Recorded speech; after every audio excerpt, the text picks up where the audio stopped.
एक बार एक महान दार्शनिक बुद्ध के पास आए। उसके पास पूछने के लिए बुद्ध से बहुत सारे प्रश्न थे। वह बुद्ध के पास आया और उनसे प्रश्न पूछने लगा। बुद्ध ने दार्शनिक के बात सुने और कहा, क्या तुम सचमुच इस प्रश्नों का उत्तर चाहते हो? यदि वास्तव में उत्तर चाहते हो तो क्या तुम इसकी कीमत चुका सकते हो? दार्शनिक ने उत्तर दिया, मैं अपने पूरे जीवन में इन प्रश्नों का उत्तर खोजता आ रहा हूँ। मुझे कई प्रश्नों का उत्तर मिला, लेकिन हर प्रश्न से नए प्रश्न उठ खड़े हुए। आप क्या कीमत पूछते हैं? मैं पूरी कीमत चुकाने के लिए तैयार हूँ। मैं बस इन प्रश्नों का उत्तर चाहता हूँ। बुद्ध ने कहा, अधिकांश लोग उत्तर चाहते हैं, लेकिन कीमत चुकाने के लिए कोई तैयार नहीं होता, इसीलिए मैंने पूछा। दार्शनिक ने कहा, ठीक है, क्या कीमत है? बुद्ध ने कहा, कीमत में 2 साल तक तुम्हें चुप रहना होगा। 2 साल तक मेरे पास चुपचाप बैठो और जब 2 साल बीत जाएंगे तो मैं खुद ही तुमसे कहूँगा कि सारे प्रश्न का उत्तर पूछ लो। उस समय तुम जो भी प्रश्नों का उत्तर चाहोगे वह पूछ सकते हो। मैं तुम्हारे हर प्रश्न का उत्तर दूंगा, लेकिन 2 साल तुम्हें पूरी शांत और मौन बैठना होगा। दार्शनिक सोच रहा था कि हाँ कहूँ या ना कहूँ।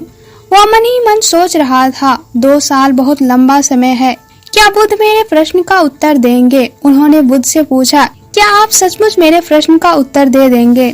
आप 2 साल बाद मेरे प्रश्नों का उत्तर दे देंगे? बुद्ध ने उत्तर दिया, मैं पूर्ण आश्वासन देता हूँ। अगर तुम पूछोगे तो मैं जरूर जवाब दूंगा, लेकिन अगर तुम पूछोगे ही नहीं तो मैं जवाब किसका दूंगा? उसी समय एक बौद्ध भिक्षु जो पेड़ के पास ध्यान में बैठा था वह हंसने लगा। दार्शनिक ने बुद्ध से पूछा, वह हंस क्यों रहा है? बुद्ध ने उत्तर दिया, उनसे पूछो। दार्शनिक बौद्ध भिक्षु के पास गए और उनसे हंसने का कारण पूछा। बौद्ध भिक्षु ने उत्तर दिया, यदि तुम्हें कुछ पूछना है तो अभी पूछ लो, क्योंकि मुझे भी इसी तरह धोखा दिया गया, मुझे बेवकूफ बनाया गया, लेकिन मैं तुम्हें बता सकता हूँ कि वह सच कह रहा है। 2 साल बाद प्रश्न पूछोगे तो उत्तर जरूर देगा, लेकिन 2 साल बाद कौन पूछता है? मैं यहाँ 2 साल से चुपचाप बैठा हूँ और मुझसे रोज प्रश्न पूछने को कहते हैं, लेकिन 2 साल तक चुप रहने के बाद पूछने को कुछ बचता ही नहीं है। हर प्रश्न का जवाब मिल जाता है। अगर तुम्हें पूछना है तो अभी पूछ लो,